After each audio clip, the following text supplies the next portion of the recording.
ورسوله. قال الله تبارك وتعالى في القرآن المجيد: فأعوذ بالله من الشيطان الرجيم. بسم الله الرحمن الرحيم. يا أيها الذين آمنوا اتقوا الله ولتنظر نفس ما قدمت لغد. صدق الله العلي العظيم وصدق رسوله النبي الكريم ونحن على ذلك من الشاهدين والشاكرين والحمد لله رب العالمين. آئیے سب سے پہلے حضور کائنات تاجدار مدینہ سرور قلب سینہ صلی اللہ تعالیٰ علیہ وسلم کی بارگاہ میں ہدیہ درود پیش کری. اللہم صلی علی سیدنا مولانا محمد وعلی آل محمد کما تحب وترضى صلی علیہ صلاۃ و سلام علیک یا رسول اللہ صلی اللہ تعالیٰ علیہ وسلم. رسول اور آل رسول پر ایک مرتبہ اور ہدیہ درود پیش کری. اللہم صلی علی سیدنا مولانا محمد جد الحسن والحسین وعلی آل سیدنا مولانا محمد جد الحسن والحسین. اللہ تبارک و تعالیٰ اپنی مقدس کتاب کے اندر ارشاد فرما رہا ہے: یا ایھا الذین آمنوا اتقوا اللہ ولتنظر نفس ما قدمت لغد. اے ایمان والو، ڈرتے رہا کرو اللہ سے، اور ہر شخص کو دیکھنا چاہیے کہ اس نے کیا بھیجا ہے آگے کل کے لیے. حضرات محترم، وقت کے ساتھ ساتھ برکت اٹھتی چلی جا رہی ہے، اور اب ہم ایسے زمانے کی طرف جا رہے ہیں جس کے بارے میں حضور صلی اللہ تعالیٰ علیہ وسلم نے فرمایا ہے کہ آخر الزمان میں ایک مہینہ ایک ہفتے کی طرح، ہفتہ دنوں کی طرح، اور دن ایک گھنٹے کی طرح ہو جائے گا، اور گھنٹہ ایک منٹ کی طرح گزرے گا. اور ہم دیکھتے ہیں کہ جو ہی ہفتے کا دن آتا ہے تو پلک جھپکتے ہی ہفتہ گزر جاتا ہے. جب مہینے کا پہلا دن آتا ہے تو دیکھتے ہی دیکھتے مہینہ بھی اختتام پذیر ہو جاتا ہے. سال گزر جاتے ہیں اور وقت میں برکت نہیں رہی جو پہلے موجود ہوا کرتی تھی. اور حضور نبی رحمت صلی اللہ علیہ وسلم کا فرمان ہے کہ دانش مند وہ ہے جو اپنے نفس کو پہچانے اور محاسبہ کرے، غور و فکر کرے، اور موت کے بعد والی زندگی کے لیے کوشش اور اعمال صالحہ کرے، اسے بہتر بنانے کے لیے جد و جہد کوشش کرتا رہے، اور وقت کو غنیمت جانے. اور ایسا شخص عاجز ہے جو اپنی نفسانی خواہشات کی پیروی کرے اور پھر اللہ سے بھی اچھی امید وابستہ کرے. عظیم محدث اور بزرگ حضرت سیدنا سفیان ثوری رضی اللہ تعالیٰ نے فرمایا ہے کہ اگر بندہ مومن کے دل میں یہ یقین جاگزی ہو جائے اور اسے یقین کی دولت حاصل ہو جائے تو پھر اس کا دل جنت کے شوق سے اور جہنم کے خوف سے اڑ جائے، پگھل جائے، یعنی نرم ہو جائے، اور وہ ہر وقت اللہ رب العزت کی یاد میں مشغول اور مستغرق ڈوبا رہے اور اپنے آپ کو کبھی ضائع نہ ہونے دے. سامعین محترم، سوال پیدا یہ ہوتا ہے کہ حضور نبی رحمت صلی اللہ علیہ وسلم نے ہم سے کیسی زندگی گزارنے کا مطالبہ کیا؟ ہم ایسی زندگی گزارنے کا مطالبہ تو نہیں کیا ہے جو عیش و عشرت اور لہو و لعب کی زندگی ہے، یا مال و دولت کے جمع کرنے کی زندگی، یا سونے چاندی اور متاع زیست سمیٹنے کی زندگی، یا کھیل و کود میں مشغول ہونے کی زندگی. حضور صلی اللہ علیہ وسلم نے ہم سے وہی زندگی گزارنے کا مطالبہ کیا ہے جس میں اس زندگی کو منزل و آرام گاہ نہ سمجھا جائے، بلکہ بندہ مومن زندگی یوں گزارے جیسے مسافر گزارتا ہے. حدیث مبارکہ میں بیان کیا گیا ہے کہ دنیا میں حضرت عبداللہ بن عمر رضی اللہ تعالیٰ عنہ سے روایت ہے کہ رسول اللہ صلی اللہ علیہ وسلم نے میرے کندھے کو پکڑ کر فرمایا کہ دنیا میں ایسے رہو گویا کہ تم مسافر یا اجنبی ہو کہ ایک گزرگاہ ہے، یعنی گزرنے کا راستہ ہے، یہاں چند دن قیام کیا، ٹھہرے،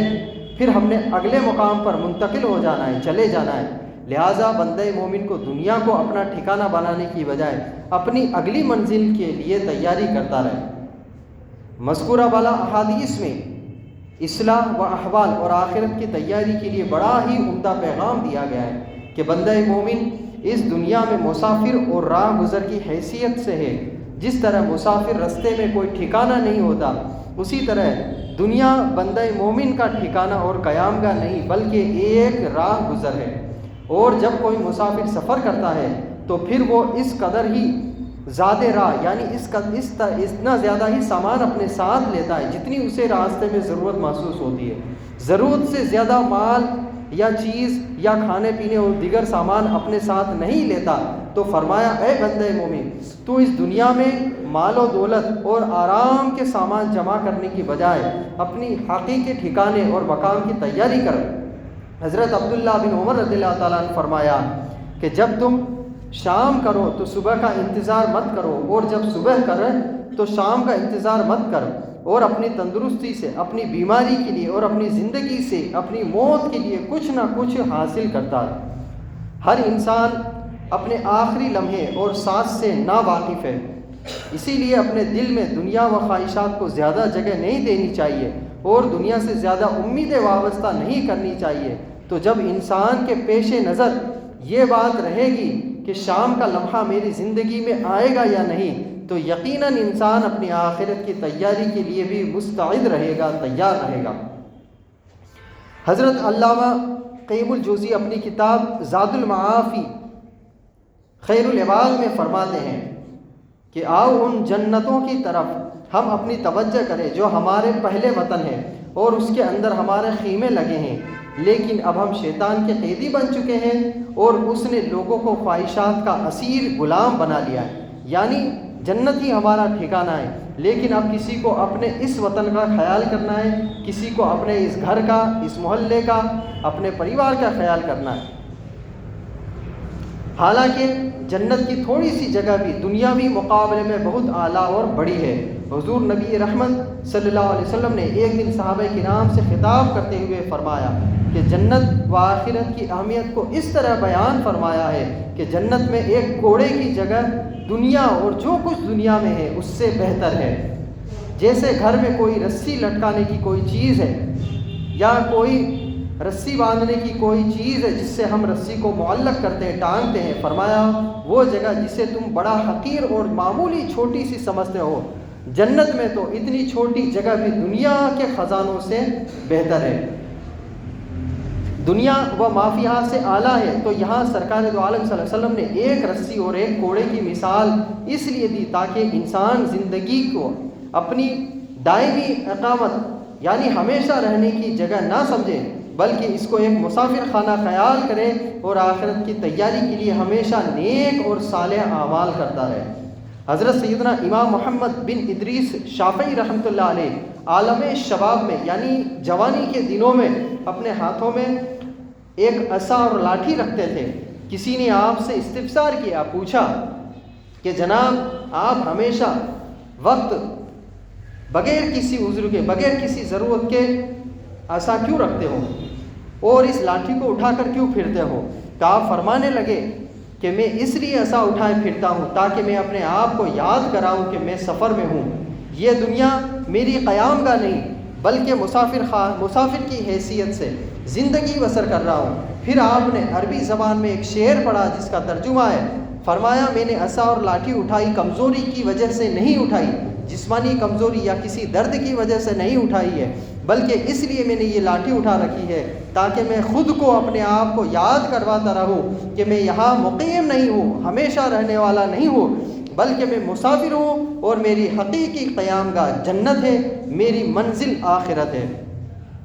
حضرت جعفر بن محمد جابر بن عبداللہ رضی اللہ تعالیٰ عنہ سے روایت کرتے ہیں کہ رسول اللہ صلی اللہ علیہ وسلم نے اپنے خطبے میں ارشاد فرمایا کہ اے لوگو، بے شک تمہارا ایک انجام ہے، بس اپنے انجام کی تیاری کرو اور تمہارے لیے کچھ نشانیاں آئے، بس ان نشانیوں کو پہچانو۔ اور مومن دو چیزوں کے خوف کے درمیان میں ہوتا ہے، ایک اس کی عمر گزرنے کا خوف کہ جو ہر لمحہ گزر رہی ہے کہ اللہ تعالیٰ اس کے ساتھ کیا کرے گا، اور ایک وہ عمر جو باقی ہے اور وہ نہیں جانتا کہ اس میں اللہ تعالیٰ نے کیا فیصلہ فرما رکھا ہے۔ بس بندے کو چاہیے کہ وہ اپنے لیے ذات کو جمع کرے اور اپنی دنیا میں آخرت کی تیاری کرے اور موت سے پہلے زندگی میں کوشش کرے۔ بس دنیا تمہارے لیے پیدا کی گئی ہے اور تم آخرت کے لیے پیدا کیے گئے۔ وہ ذات جس کے قبضہ قدرت میں مجھ محمد کی جان ہے، موت کے بعد کوئی تھکانے والی چیز نہیں اور دنیا کے بعد کوئی گھر نہیں سوائے جنت اور جہنم کے۔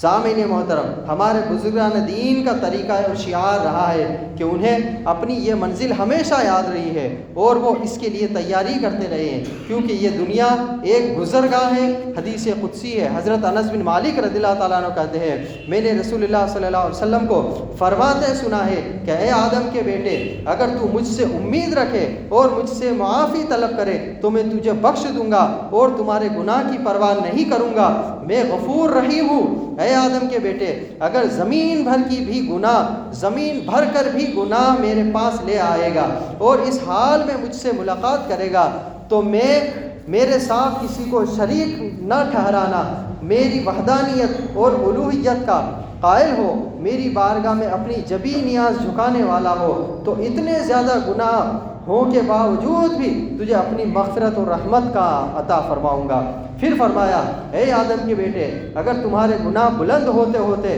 آسمان تک پہنچ جائے اور آسمان کو چھونے لگے، پھر تو صدق دل سے توبہ و استغفار کرے، بخشش و مغفرت طلب کرے، تو میں تیرے سارے گناہوں کو بخش دوں گا۔ یہ اللہ رب العزت کی رحمت و فضل ہے، جس کے بارے میں حضور نبی رحمت صلی اللہ علیہ وسلم نے ہمیں آگاہ فرمایا تھا کہ ہر لمحہ توبہ و استغفار کا ورد زبان پر جاری رکھے۔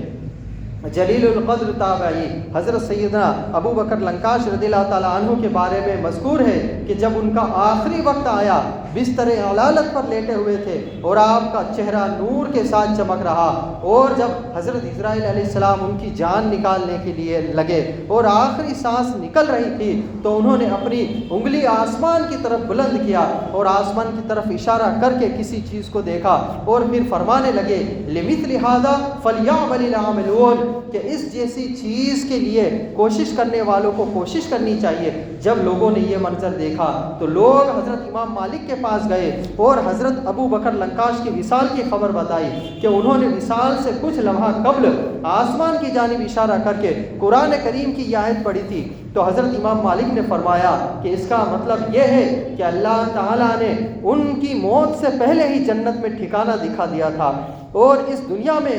انہیں جنت میں مقام کی زیارت تک کروا دی تھی، اسی لیے وہ یقین کے ساتھ اللہ رب العزت کی بارگاہ میں حاضر ہوئے۔ اور قرآن مجید میں ارشاد ہے وَاعْبُدْ رَبَّكَ حَتَّى يَأْتِيَكَ الْيَقِينُ، یعنی اس لگن اور خشوع و خضوع کے ساتھ اللہ تعالیٰ کی عبادت کرو کہ تمہیں یقین نصیب ہو جائے اور تمہیں اللہ رب العزت کے ذکر کی نشانی اور لذت کی چاشنی حاصل ہو جائے۔ آخری دم تک اپنے رب کی بارگاہ میں جھکے رہو۔ اور حضور نبی رحمت صلی اللہ علیہ وسلم نے بھی اسی طرح حصول جنت کے لیے ہمیں کوشش کرنے کا درس دیا ہے۔ ایک جلیل القدر تابعی کا ارشاد گرامی فرمایا ہے کہ یاد رکھو کہ جو بندہ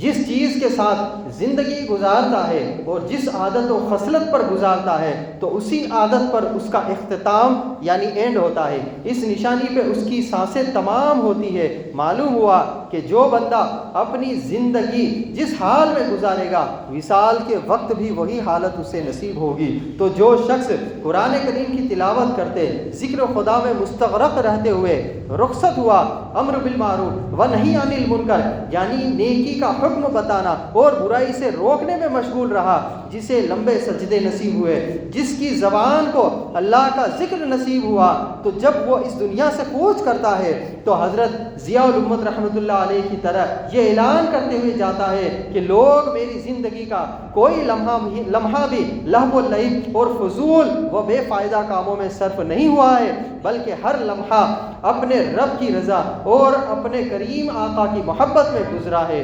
سامعین کرام، جس چیز پہ انسان کی زندگی گزرے وہی عادت اور اس کی موت کی نشانی بنتی ہے۔ اس لیے ہمیں یہ کوشش کرنی چاہیے کہ جو زندگی باقی ہے وہ اللہ کے ذکر میں گزرے، قرآن کی تلاوت میں گزرے، نماز پنجگانہ کی پابندی میں گزرے، ذکر و فکر میں گزرے۔ بہت سے ایسے افراد جو قبیح عادات یعنی بری عادت میں مبتلا ہیں، کچھ لوگ قطع رحمی میں مشغول ہے، کچھ لوگوں کی زندگی سود خوری اور حرام مشتبہات میں گزر رہی ہے۔ بعض افراد کا شعار گالی گلوچ اور لوگوں سے جھگڑے کرنا اور دوسروں کے لیے مشکلات و پریشانی پیدا کرنا ہے۔ تو جو لوگ نافرمانیوں میں وقت گزارتے ہیں اور ایسے برے حالات میں مشغول رہتے ہیں، عذاب الہی اور اللہ رب العزت کی ناراضگی کو دعوت دینے والے اعمال میں مبتلا رہتے ہیں، تو پھر ایسے افراد کو حسن خاتمہ نہ ملنے کا ڈر ہوتا ہے۔ ہمیں حسن خاتمہ کے لیے دعا کو ورد زبان بنانا چاہیے۔ حضرت ابو بکر صدیق رضی اللہ تعالیٰ عنہ نماز کی ادائیگی کے بعد یہ دعا فرمایا کرتے تھے، اللہم اجعل خیر عمری آخرہ وخیر عمل خاتمہ وخیر ایامی یوم الالقاکا، یعنی اے میرے رب میری عمر کے آخری حصے کو خیر اور بھلائی سے بھرپور فرما، اور میری زندگی کے اختتام اعمال میں بھی خیر فرما، اور میری زندگی کے آخری لمحات جب اس دنیا سے کوچ کرنے کا وقت ہو اور تیری بارگاہ میں ملاقات کا وقت ہو تو اس میں بھی خیر اور بھلائی عطا فرما۔ حضرات محترم، ہمیں بھی چاہیے کہ ہم ہر وقت اپنے آخری لمحات کو یاد رکھیں۔ موت کا وقت پتہ نہیں کہ کب آ جائے۔ ایک واقعہ بیان کیا جاتا ہے کہ ایک شخص کا آخری وقت آیا تو ایک بزرگ اسے تلقین میت کر رہے تھے۔ حضرت ابو سعید خدری رضی اللہ تعالیٰ عنہ بیان کرتے ہیں کہ حضور نبی اکرم صلی اللہ علیہ وسلم نے فرمایا، اپنے مرنے والوں کو لا الہ الا اللہ کہنے کی تلقین کرو۔ تلقین میت یہ ہے کہ جب کسی کا آخری وقت ہو تو اسے یوں نہ کہو کہ کلمہ پڑھا کرو، بلکہ اس کے پاس بیٹھ کر اونچی آواز سے کلمہ پڑھنا شروع کر دو، تاکہ تمہارے حکم دینے سے وہ تکلیف کی حالت میں انکار نہ کر بیٹھے اور اس کا ایمان ضائع ہو جائے گا۔ تو فرمایا اسے تلقین کرو، یعنی اس کے پاس بلند آواز سے کلمہ پڑھنا شروع کر دو کہ اللہ اسے بھی توفیق عطا فرمائے گا۔ تو ان بزرگوں کو یہ حدیث یاد تھی تو انہوں نے اس شخص کے آخری وقت میں یہ کلمہ طیبہ پڑھنا شروع کیا، لیکن وہ کہتے ہیں جیسے جیسے کلمہ پڑھتا تو وہ کہتا کہ مجھے سگریٹ نکال کے دو، اور میرے تلقین کرنے والوں کے باوجود کہ منہ سے سگریٹ کی آواز ہی نکلتی ہے، وہ شخص اسی حالت میں دنیا سے رخصت ہو گیا اور کلمہ طیبہ کی توفیق اسے نصیب نہیں ہوئی۔ یہ فرمان سچا اور اٹل ہے کہ جو شخص جس حالت و کیفیت میں اس دنیا پہ رہے گا بوقت رخصت بھی اسے وہی کیفیت نصیب ہوگی۔ اور اسی لیے ہمیں اپنا محاسبہ کرنا چاہیے، ہمارے شب و روز کیسے اور کن اعمال میں بسر ہو رہے ہیں۔ ہمیشہ ایسی رکھیں جس پر اللہ بھی راضی ہو اور اللہ کا رسول بھی راضی ہو، وہی عادات و اطوار اعمال اپنائے جائیں جن میں اللہ اور اس کے رسول صلی اللہ علیہ وسلم کی رضا نصیب ہو جائے۔ حضرات محترم، گفتگو کے آخر میں ایک سورے کی جانب توجہ کرانا چاہتا ہوں۔ اللہ رب العزت کا ارشاد ہے، والعادیات ضبحا فالموریات قدحا فالمغیرات صبحا فاثرن به نقعا فوسطن به جمعا۔